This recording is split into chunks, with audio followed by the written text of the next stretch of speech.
Hey, that's pretty bad. The Raptors lose 108 to 100 to the very injured Memphis Grizzlies. It's not like the Raptors have a whole bunch of their guys right now either, having traded a bunch of players, linchpins of the team.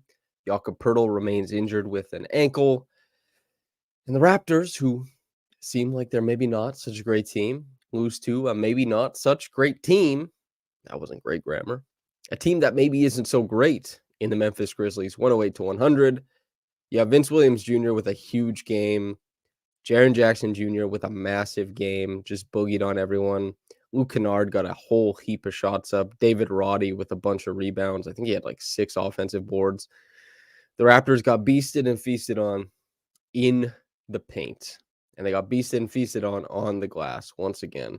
And, you know, it's tough when you look at a game like this and you want to say, like, what are we looking for? What is this team trying to accomplish?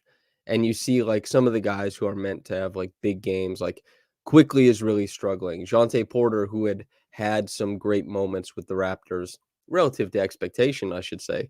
He only plays, like, 5, 6 minutes. They aren't able to create offense consistently at this point. Now, was that supposed to be their calling card? I don't think so. Have they gotten a little bit more defensive compete against a couple of the teams over the past couple of games? I think they have across the board, but they haven't had the personnel to do it. And then offensively, a lot of their stuff has dried up. Let's start with the positives. Adamu says, late night crew, let's do this. Hell yeah. Sung Jin Woo is in here as well. The positives, people are still watching after, a game like that, even when you had to wait hours after I interview everybody at the arena, then take the long bus ride home out here back to Rexdale. The good thing, the motion offense that has been, a boon for RJ Barrett's career to this point in Toronto continues to provide him great looks with momentum downhill. He's shooting 71% at the rim since becoming a Toronto Raptor. And he was 12 of 18 in this game. 12 of 16 within inside the arc. Had 9 boards. His rebounding has always been good. This wasn't like a great game for assists, as far as I understand it, for RJ. Like, they still had 31 assists. They cleared their season average, but RJ was breaking through the back line of the defense, getting all the way to the rim. Don't even worry about a counter. Just go get the shot up. Huge positive there. He played 37 minutes. Another positive. Scotty, a lot of turnovers in this game. 5. But the positive, I think that the Raptors found something late. He finishes with 22 points, 12 boards, 8 assists, 6 blocks. Now, the blocks speak to just the overall playmaking aspect of his defense, which he'll always be able to bring. There's going to be plays that guys take off every single game. That's going to happen. But Scotty, his utility, strength, all that kind of stuff on defense has been just such a big deal. And then offensively, yes, he's had a lot of turnover since the trade. And as he stretches, his legs to see what type of possessions he does best in, and does it with a fairly limited front court around him with like Thaddeus Young and Jonte Porter. Maybe they're playing like Bruce Brown, a couple, like maybe a position up or so. Chris Boucher and these guys, it's tough to play make on the inside, but even still, the Raptors, who needed to find buckets late, really trying to storm a comeback against, the Grizzlies, what did they go to? The motion stuff wasn't working. What are we trying to run? We pick our favorite guy, our best guy, Scotty Barnes. We get the ball into him in the post, and we ask him to create, draw attention, make reads, all that kind of stuff. And that's good. That's fantastic. It wasn't an efficient night. He shot 43%. It was a grimy night. 8 assists is good, but 8 assists to 5 turnovers, not sightly or seemly at all. 12 boards, big on the glass. The 6 blocks, as I said. That's the positives. That's what we can stay on here. The Grizzlies are a really tough team, specifically for Scotty. And I'll tell you why. He's just was sitting there all night at 7 feet tall. Defensive Player of the Year, the reigning one. Jaren Jackson Jr., who is one of my favorite. If you want to read a really fun piece I wrote last year, it's about Pascal, Jaren, and Scotty, and how last year when these two teams played, I thought that it was one of the best examples of how big men drive with live dribbles, and all three of them played awesome. And this game is another example of that. Scotty and Jaren both kind of going at one another. Jaren definitely getting the better of that matchup. Scotty doing so in more of the more stagnant post ups, but Jaren being able to like flatten out up top, take Scotty or whoever is on him at the time all the way to the rim. He's so good with that one left-handed dribble, right? Like he can in and out, he can shake and bake with the left hand. He's so comfortable going left, and that means that his left to right crossover is really, really dangerous. And that means his spin to his right is really, really dangerous because if someone wants to dig in or play in on his left, he's so comfortable going back to the strong hand. Bangs a triple or two. He was awesome. I love Jaren Jackson Jr. For anybody who like some of the scouts I talk to, like pro scouts or prospect scouts, I spent like 2 hours at Summer League talking to an NBA scout about how fantastic Jaren Jackson Jr. was, and his driving game we thought was going to be a huge weapon in the playoffs. Only the Grizzlies aren't going to the playoffs. And we also thought that the Raptors might be going to the playoffs, and how unique and cool Scotty's driving game would be in the playoffs. I don't think we'll see either of those things this season in the playoffs, but we're seeing them tonight. And so I think that's like been a fantastic development. The Raptors overall, though, they lose too much in the front court. Emmanuel Quickley, before the game, Darko, he mentions that he wants Emmanuel taking 8, 9, 10 threes a game. He cites that he's maybe one of the best three-point shooters above the break in the NBA. Before the game, he was actually the best above the break shooter in the NBA at 46%. So I don't know if Darko saw the tweet. I don't know. It's definitely more likely that the Raptors interior stats guys and girls and NBs all know what they're talking about and give them those stats prior to somebody tweeting it on Twitter. But Quickley they weren't able to kind of like juice his attempts.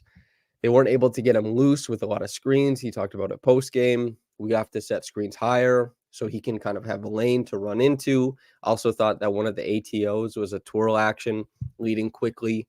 A twirl action is where, well, actually, I won't bother explaining because I don't have my notepad. A twirl action is like a convoluted pin down, let's say. Basically, it's a shooter coming off of a screen. And Quickley, who doesn't like shooting while moving to his left, which is odd. Most right-handed players love shooting going to their left because you get to anchor yourself and your weight and your balance on the non-shooting side, so you can keep your shooting side square as you rise up. He's different. He loves going to his right.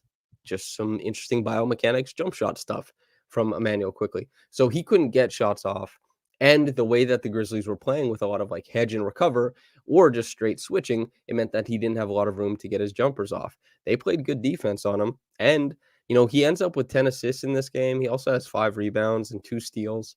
Like the one steal I really liked, but the assists I think are a little bit juiced. They have been for like Dennis all season. They have been for Quickley all season. Like there's just the Raptors running through some of their actions. You're going to get assists, but Quickley on the whole, I think really failed to create advantages. He's 3 of 13 overall. Only one of his shots, he was 1 of 7 inside the arc. He's below 40% inside the arc as a Raptor. The floaters haven't really been dropping. The layups definitely haven't been going down. And he needs more room to operate in there. That's kind of what I talked about a couple episodes ago. I had spoken with Eric Spoelstra about using the extra dribble, how difficult that is to teach, even though it is something you want to teach, how important it is as something that players do. Emmanuel has to add it. And if he isn't going to add it, his touch at the rim needs to be immaculate, and it just hasn't been there. He's struggled to be like a linchpin of the offense in some of these games, and in this game, he just didn't have the juice for it. No comment on like that doesn't change his potential going forward. It doesn't change anything. He's going to be a player who builds his game out of his shot making, particularly the perimeter jumper. And I'm excited to see what it looks like once Jakob is back in the fold. Of course, Jakob could be traded at the trade deadline as well, as is the case with like half of this team. Everybody's talking about Chris Boucher getting traded. You could have listened to the Buckets and Tea episode I did a couple weeks ago with Catherine, where I said, like, that's the guy I would think, And so, like, Dennis could get traded. Chris could get traded. Nora could get traded. Otto could get traded. Like, Gary could get traded. Bruce Brown could get traded. This team is in a very difficult spot. And Emmanuel Quickley, as the point guard, who has to now try and create for all these different moving parts and also maintain his own self-creation, is having a tough time. All that kind of stuff going on. Phoenix Play Z. I was hoping you'd be in here, man, because obviously because of the conversation we had after the last game. Keir Doyle had a Twitter thread that you might like, kind of comparing how, and after he showed it, I think that the Scotty and Shea timelines are closer than I initially thought, but I still think they're pretty far apart. But anyway, just wanted to make you just acknowledge that, like, you were definitely closer than I initially thought. I'd been given extra information. But Phoenix Plazy says, Samson, this is not a bad loss, man. Embrace the tank with us all. We are entering OKC 2.0 rebuild era. I'm not going to litigate the whole thing, but maybe this team is not so good. I'll be interested to see. We can really lock down what this team might start to look like after the trade deadline. Because as I just mentioned, there's a lot of stuff that has to happen for this team before they have consistency and buy-in up and down the roster. Obviously, you would hope that everyone has it all the time, regardless of their own interests, all that kind of stuff. You know, I think people can still be professional while still kind of being like, I don't know what's going on here with this team. I haven't been able to acclimate, and I don't know how much I should be working on acclimating because I might be out the door, all that kind of stuff. It's a team in flux. You know, Emma, the biggest OG fan in the world, says everything will be okay. She says, yeah, that's true. Everything will be okay. It's just basketball, you know. Obviously, it's better to watch good basketball. I didn't particularly enjoy that much of this game. It was sloppy. There was not that much fun to derive from it outside of, you know, Scotty, RJ, Jaren. Like Santi Aldama, I think plays like, I don't know, a fun brand of basketball. He's a pretty clever player. I think Williams, like Vince, was pretty fun on the Grizzlies side, but there's a lot of things that the Raptors are supposed to be good at that they had trouble doing in this game. You know, like that's just flat out how it's been. Phoenix Plays says, okay, but RJ shot 71% true shooting. That should make it fun enough. I did enjoy it. Like, you could ask Blake and Will, I suppose. They both saw it, but like RJ, I was flexing on Media Row after that one bump he took in air. I was like, holy smokes, man. His drives to the rim have been like there's a lot of punch to him. I enjoy it immensely. A fellow lefty, RJ and I. And I spoke to RJ after the game and I asked him if he was doing, hey, he's a confident guy. You know, RJ's a confident guy. I asked him if he had been doing anything different after citing how much better he's been since he came to the Raptors. And he obviously, I think he seemed bristled at that question because he was like, no, this is just me. And then later went on to talk about how the context of the Raptors helped, which is kind of what I meant. But I also was like, are you doing anything different? But you get so much criticism with the New York media that you would be kind of like defensive towards that. Like, what are you saying about my game before? Which wasn't really my intent because I wasn't like an RJ shit talker prior. I was happy he joined the team at the trade before he started balling out. But, you know, you're used to certain types of media. Maybe me being like, hey, you ran the exact same ATO blade action in the third quarter as you did in New York under Tibbs. Like, maybe you're like, why the hell are you asking me these questions? Something like that. I did not make an enemy. Don't worry. No enemies made. But yeah, RJ was awesome tonight. And, you know, the one assist, as I said before, it wasn't really, I don't think it's a lack of playmaking. I think it's just, he just kept getting to the rim. True shooting percentage, as Phoenix laid out.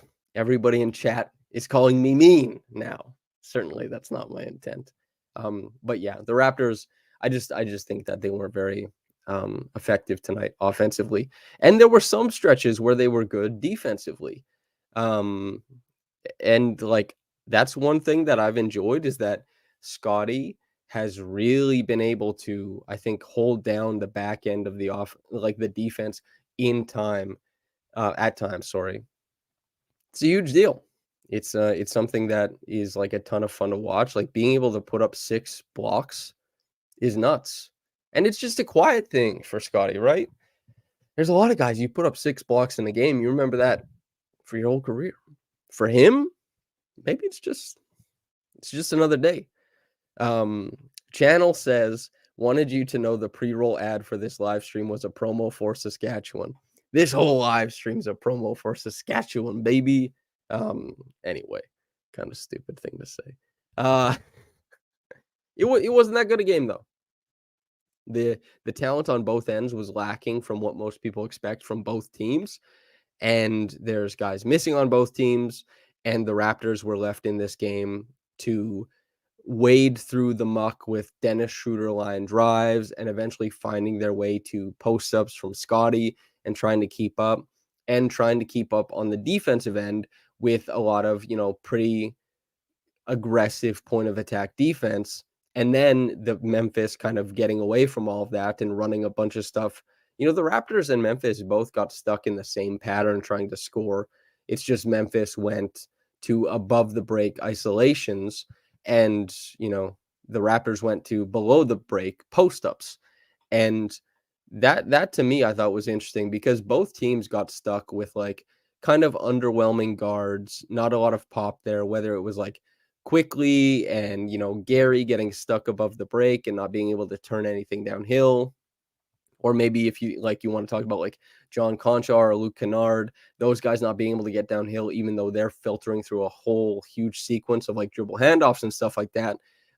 Neither team was able to get their guards downhill a whole bunch, especially not on primary actions. So they go to Jaren on one side, and they go to Scotty on the other. And down the stretch, I think Scotty was like scoring at the rate that Jaren was, if not better, creating better looks. It was just they were in such a hole, and them's the breaks, man. You're not going to win them all, especially when you can't score. They scored 100 in this game. They scored 100 in last game, and I'm waiting for Emmanuel Quickley, certainly, to be able to create more once Jakob is back, because I think that they had showed initially a decent bit of synergy, and also he's a guy. He's a slender guy. I'm not saying he's not well built for the NBA, but he's a slender guy. Getting clearance off of screens is really helpful. Quickley is the name, but it's also partly the game. If you want to get a guy off you, caught on a screen, skirt downhill, maybe on a 2-on-1.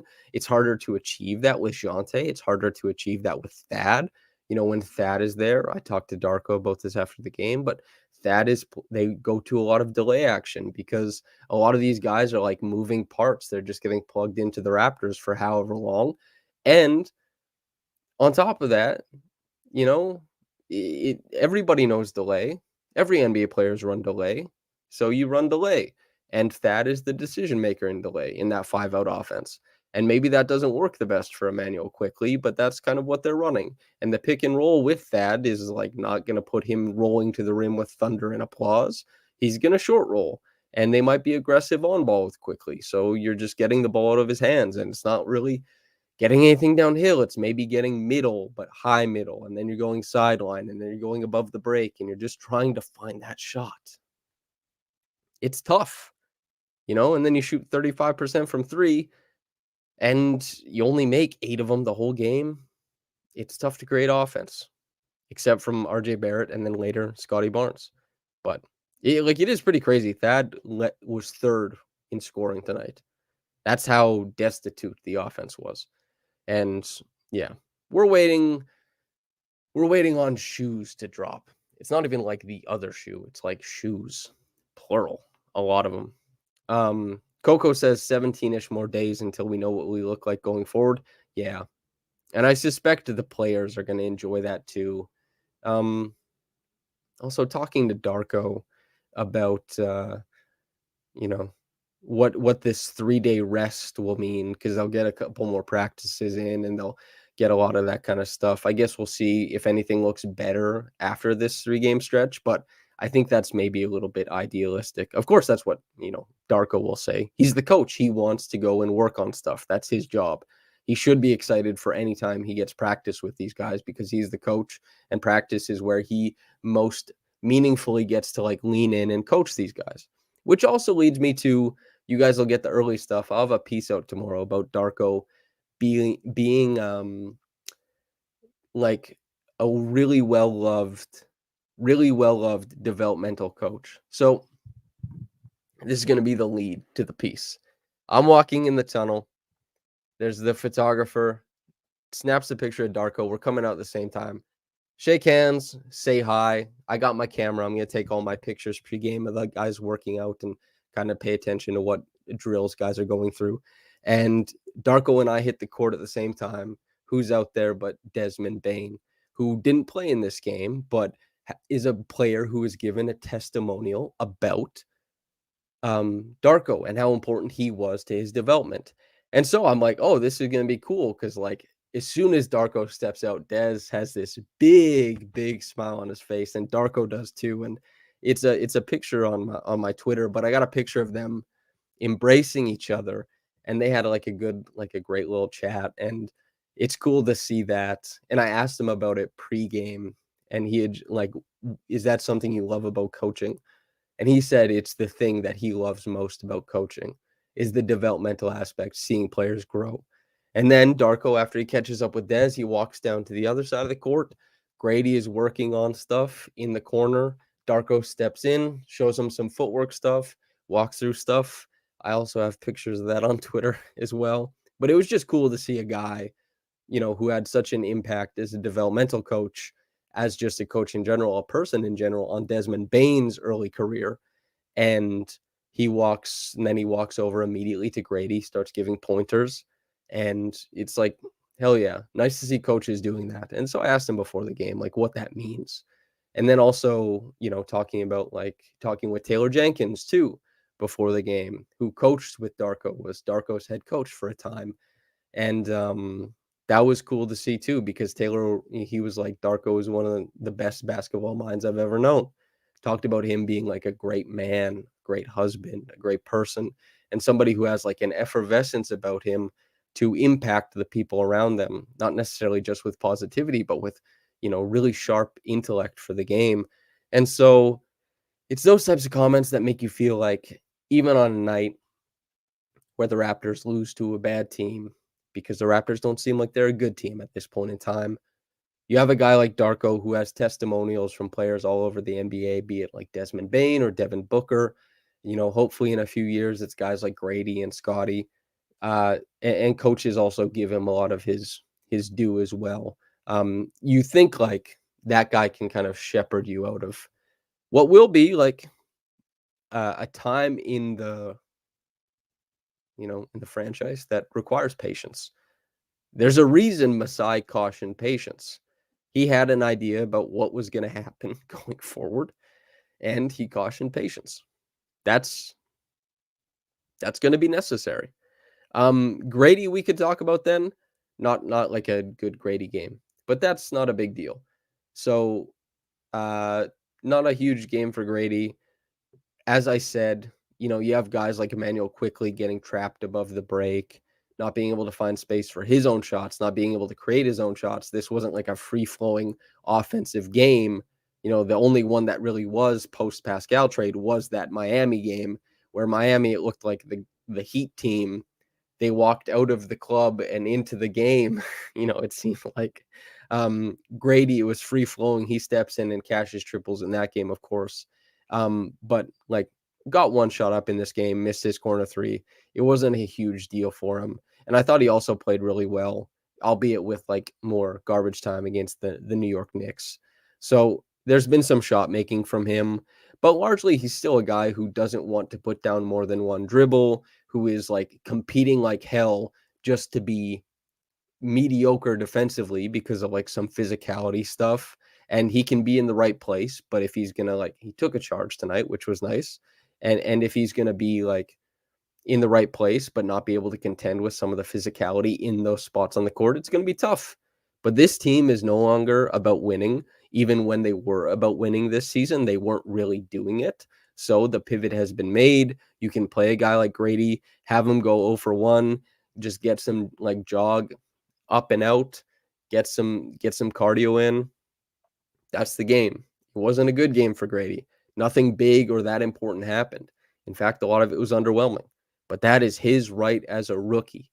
The 13th overall pick got a jog in. He's had 2 really strong games relative to expectations over his past 5.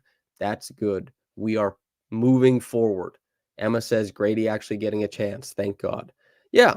And he's going to keep continuing to get chances. He closed out the game, and Darko said because he wants Grady to know what that's like to close out a game. And the game wasn't, the game seemed a lot farther apart for the duration of it than the 8 points it ends up at. But this is a team that, like, they battled hard. They found the Scotty post-ups late. They competed on defense, and they lost via isolation and a little bit of rebounding. But they hustled. They did their best. And they end up losing. Everybody in chat, is talking about, like, tank, losing, this is the way it needs to be. And I think, like, at least that's it's aligned. That's what my piece was about today. I talked about the patience aspect that Masai talked about. I talked about team building in general and how I think everybody had a sigh of relief when the Raptors kind of signaled that, like, hey, we're not going to be good. And everyone said, like, finally a direction. And, picking the direction seemed hard given where the Raptors were, but picking the direction at this point in the process is the easiest thing to do. Now you have to walk out that path. You have to take every single, like, the skill tree or the branching timelines that could happen of how you want to build your team, what decisions you want to make, all that kind of stuff. Everything is before the Raptors, Masai and Bobby right now. And Scotty and Emmanuel Quickley and RJ, Barbecue, BBQ, they can all help through their own play inform decisions by how good they play, what they bring to the floor, all that kind of stuff. But largely it's on Masai and Bobby as they make this bet on themselves to find their second wind as, decision makers for this Toronto team. And what I wrote was, like, a path is only a path once you've walked it. Like, before that, you're just kind of like trying to go in a general direction. So the Raptors, they're headed in a general direction now.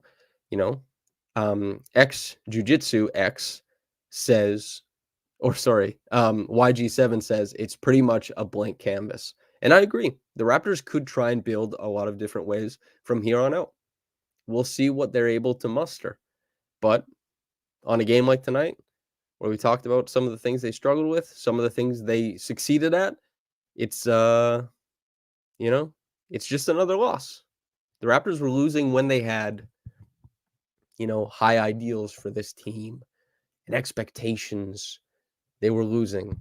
I understand, like, they were 15-11 post trade deadline, last season. I understand, like, seeing Pascal go for 33-8 in the play-in game was awesome. And, like, that's the thing, though, right? Is, like, Pascal goes for 33-8. He missed the free throws, though. Tough. Fred was a huge piece of the post-trade deadline offense because the biggest part of the offense was the pick and roll between Fred and Jakob and how they built out sets out of that. And the Raptors had a lot of success.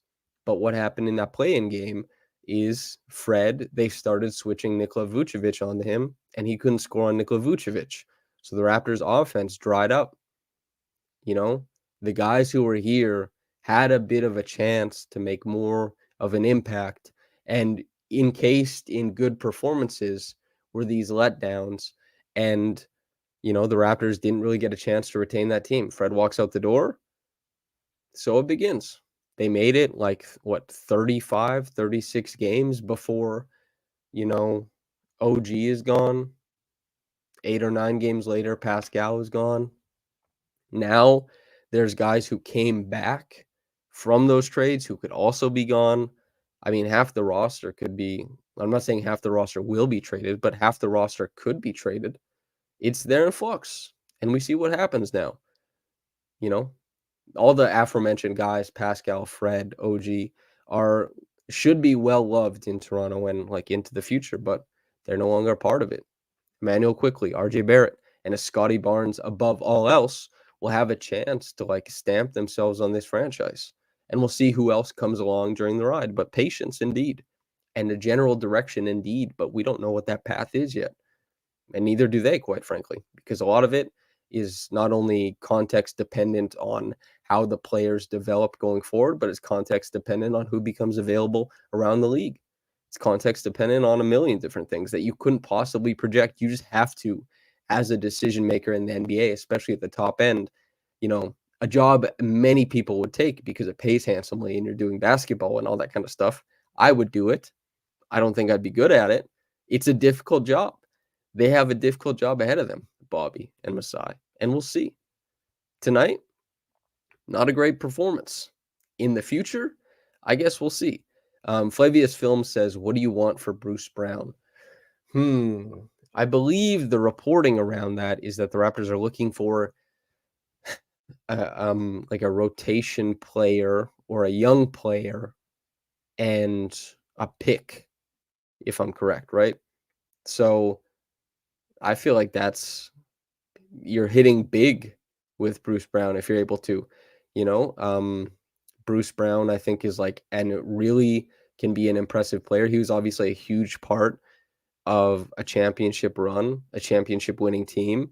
And that's not even, Pascal was a huge part of a championship run, like a massive, massive part, but we're years removed from that.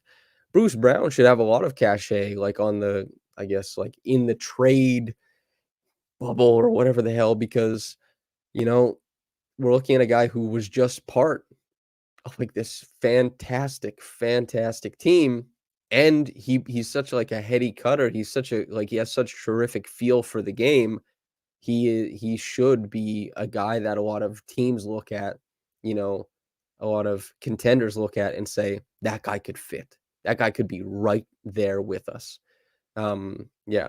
X Jiu-Jitsu X, since I didn't respond to what you said earlier, what you say now, the best case scenario is to get Lauri Markkanen, which works best with Scotty. I'll tell you what, you're right. That is one of the best case scenarios I can think of. Do I think it's going to happen? No. Aubrey Los Ojos says, Samson, what were you doing in 2019? Intern at OVO. I don't have the cachet to intern anywhere, man. I came into this industry without going to sports media. I came into this industry without doing journalism. I came into this industry with Raptors Republic, and the only reason I'm able to do it is because people like my stuff. And also interning is whack, unpaid internships, all that kind of stuff. In 2019, I was actually doing this. William Liu had just taken a job with Yahoo Sports Canada, which is now defunct. I was a part of the people who got, I guess, laid off as part of that, or whatever the hell you want to call it. Yahoo Sports Canada was ramping up. They brought Will Liu onto Yahoo Sports Canada, which ended up being obviously a great decision because Will is the biggest voice, I guess, technically in Canadian basketball for his show over time, and would go on to be the voice of the podcast during the championship run, which meant that he vacated the Raptors Republic podcast in 2019. I had started with Raptors Republic in the end of summer of 2018, the start of the championship season, basically. And I had inherited the podcast from Will. Will had inherited it from Blake and Zarar, and I've had it this entire time. So I think Will and I have held the Raptors Republic podcast for about the same amount of time. And yeah, that's what I was doing. So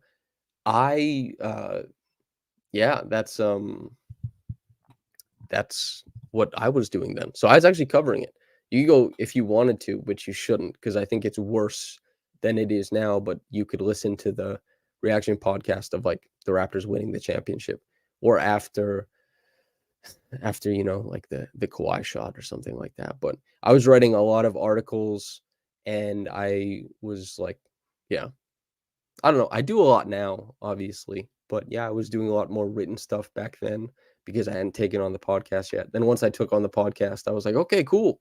Because I always, when I worked at Foot Locker, I discovered kind of not really podcasts, but I discovered Raptors writers. And I used to I used to be a salesman at Foot Locker, but then I became the stock room manager or whatever. And so when I was like moving all the boxes around and doing all the backroom stuff, I would always listen to podcasts, and mostly Jalen and Jacoby, but I discovered Raptors Republic and I discovered William Liu, and I would listen to that podcast. So it was cool when I eventually, I guess, inherited it. So yeah, I guess that's kind of what I was doing well, that's the Raptors Republic lineage of the podcast. I don't know who gets it after me. I don't really know, but I know Kai wants it, who I love dearly, and I think he's a great writer, and he's just starting up. He's from New York. Yeah. OG3 says, "Do you have any fave young prospects we can get for Bruce Brown?" Honestly, sorry to everybody, like at 1:15 a.m. I haven't really done the deep dive on what I think Bruce Brown's market is and who I think is gettable, you know? And the last time I set my eyes on what I thought was a gettable prospect, Andrew Nemhard, he didn't come along in the deal, man. So yeah, that's kind of how it is. Emma asks, "Do I always want to cover the Raptors? Would you move markets if an opportunity came up?" Yeah, sure. I like covering the Raptors because it's the team I grew up watching, and it's in Canada. You know, changing markets, as you acknowledge in the next comment, is a lot easier across the 29 American teams than it is, from Canada to go elsewhere. But yeah, Alex says Grimes in response to Bruce Brown. I think that's possible for sure. I think, but also there was a report that Grimes, the Knicks wanted to trade him to the Western Conference. So who knows? X Jiu Jitsu X also says that they think we missed out on Jarris Walker, but most likely Masai tried. Yeah, Masai tried. I'll go on wax for that. Masai tried for Nemhard. Masai tried for Jarris, 100%. You can source me on that, but that's not particularly interesting to source on. But yes, they tried for Jarris. And, the Raptors wanted this Pascal saga to be done. And when they saw 3 first rounders and Bruce, I think they felt like it was good enough. There's almost 90 people in chat. Make sure you like the video because it's free. You're here. Hopefully you like me. And it will do a really good job of helping promote this via the algorithm. Micah Zion says, "I asked a while ago on Twitter if the Raps should go for a center with Pirtle down, and you said no. Have these games changed your mind?" Well, I'll say this much. Koloko was released since then, I think, which makes it tougher, even though Koloko may very well join the Raptors later on. I still feel like the Raptors shouldn't go for a center. Pirtle will come back, and Pirtle solves a lot of the stuff they're trying to do. And that's kind of, that's what it is. I don't think these games have changed my mind. I know what a center means. Many Raptors analysts and Raptors fans and whoever the hell else watches a lot of the Raptors should know what a center means after the past few seasons. You should never take for granted what a center is able to do. It's something that the Raptors have to be mindful of going forward. But I think that they put themselves in a really strong position with their center rotation coming into this season. It's just they've had, Jakob played most of the games, but the team has obviously been changing rapidly. And Koloko, with his health, it's just like, damn, we'll see what happens. But have these games changed my mind? No, not necessarily. I think Jakob will be able to get the guys like a lot of the good reps they need with a good roller, with a good screener. And I think that like having Jonte and Thad for the rest of the season kind of battle it out and like be like guys who step in. Yeah. Emma says I heart on the Knicks is nice. Myself and Blake years ago were doing a podcast when Hartenstein got signed to the Nuggets out of the draft, and we were both really disappointed because we wanted him for the Raptors. I have been watching his career with much intrigue. Palpatine meme. And yeah, Hartenstein is like awesome. He's a really, really great center, and especially a guy who can just step in as a starter.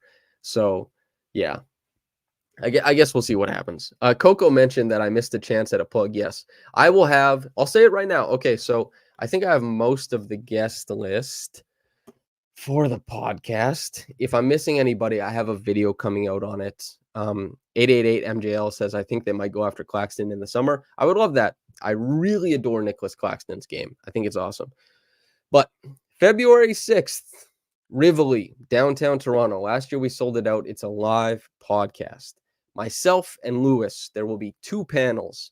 One of us will host each panel. The guests, I believe, are a G League coach, William Liu, Blake Murphy, Imana Don, Trevon Heath, Esfandiar Berhane, and Andrew Damlin. And I can't remember who else might come, but it's going to be a really fun night of talking hoops. Last year was awesome. I enjoyed chatting with everybody, like on stage and doing the show and all that kind of stuff, but also more importantly, like all the in-between stuff, getting to know people and catching up and all that kind of stuff. So that is the guess as far as I know. There'll be a video that more concretely says, like, here's the guess, here's what we're trying to do. So if you want to come chop it up with anybody and come and hang out with like people who are like-minded and really like the Raptors, it'll just be a night downtown Toronto with a lot of people who are like-minded, and it's a good way to meet people in the community. It's a good way to meet all that kind of stuff. So yeah, that's Rivoli, downtown Toronto, February 6th. Okay. The Gubstown Clink says, sounds good. Good stream tonight too. Thanks. Can I actually just say Gubstown Clink? I've noticed you like comment on stuff over the years even. You're always very kind. So thank you. And I based on commentary as well, I think you have a great eye for kind of like basketball as well, based on what I've seen. But yeah, thank you. I'm glad you enjoyed the stream.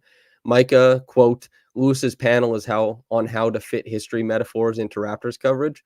Yeah, so actually, give me 1 second. I'll keep talking the whole time.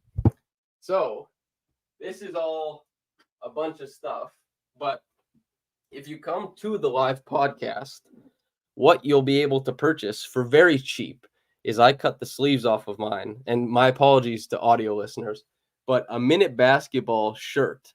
So this is like a really neat shirt, a shirt that is near and dear to my heart. But there was a newsletter that Lewis and I used to do, which was Minute Basketball or Minute Basketball, which was basically like the metaphorical exploration of basketball. And we would have a metaphor to describe basketball through that lens every single week. And we used to do it. And I'm really proud of the stuff we wrote there. I thought it was super cool, but it didn't pay the bills. It was like maybe a bit too minute, as you know, ironic as that is. Emma says, okay, I'll come, I guess. I doubt that very highly. Being in New Zealand, I don't expect you'll make it.